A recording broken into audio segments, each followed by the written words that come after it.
Selamat pagi pemirsa, inilah Headline News pukul 1 waktu Indonesia bagian Barat bersama saya Andrew Meda Rizal. Ekonom Fitra Faisal menilai kebijakan PPN 12% yang hanya diterapkan pada barang mewah tidak akan membebani masyarakat menengah dan bawah. Ia juga mengapresiasi pemerintah yang lebih fokus pada kebijakan fiskal untuk mendukung konsumsi masyarakat di tengah tekanan ekonomi global. Fitra menyebut kebijakan PPN 12% untuk barang mewah sudah mengalami perubahan formula yang lebih adil dibanding kenaikan PPN dari 10 ke 11% pada 2022 yang lalu. Saat itu beban terbesar justru dirasakan oleh kelompok masyarakat miskin dan hampir miskin. Namun dengan pendekatan baru yang hanya fokus pada PPN barang mewah, potensi beban tersebut dapat diminimalkan. Formula yang sebelumnya ya sudah dihadirkan oleh pemerintah lewat Kementerian Keuangan, sebenarnya itu sudah lumayan jalan tengah ya, karena kalau dibandingkan dengan apa yang terjadi tahun 2022 yang sifatnya sangat regresif, artinya beban paling berat justru untuk yang menengah ke bawah ya, dalam beberapa perhitungan. Tetapi dengan memasukkan faktor exemptions dan juga memasukkan faktor counter cyclical seperti paket stimulus yang sebesar 265 triliun, itu sedikit banyak kemudian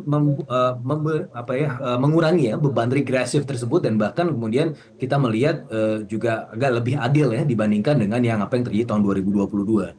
Nah, tetapi mungkin ya Pak Prabowo juga melihat bahwa banyak kemudian kompleksitas di lapangan. Karena kalau kita lihat banyak misinformasi ya, meskipun itu sudah jalan tengah, sudah banyak exemptions, tapi banyak kemudian salah cerna di masyarakat yang kemudian pada akhirnya memicu ekspektasi yang liar ya. Salah satunya ada ekspektasi inflasi yang juga meningkat ya di masyarakat menengah ke bawah. Nah, terutama pedagang eceran juga yang kemudian menerima informasi ini, kemudian langsung kemudian menyerapnya dengan melakukan ancang-ancang kenaikan harga. Nah, ini kan kemudian satu hal yang sebenarnya di out of control ya dari dalam konteks misinformasi.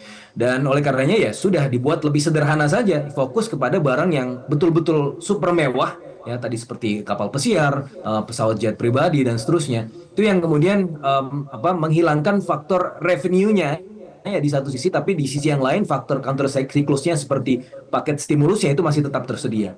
Sehingga saya melihat atau memaknainya bahwa pemerintah pertama ingin menjalankan amanat undang-undang ya secara formal bahwa ini tetap dinaikkan, tetapi untuk yang fokus yang PPNBM.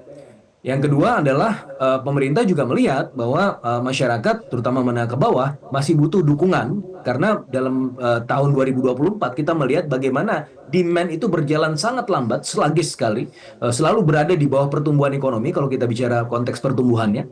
Dan dalam konteks inflasi, kemarin inflasi kita bahkan terlalu rendah, yang diumumkan terakhir 1,55%, ini merupakan yang terendah selama 3,5 tahun terakhir.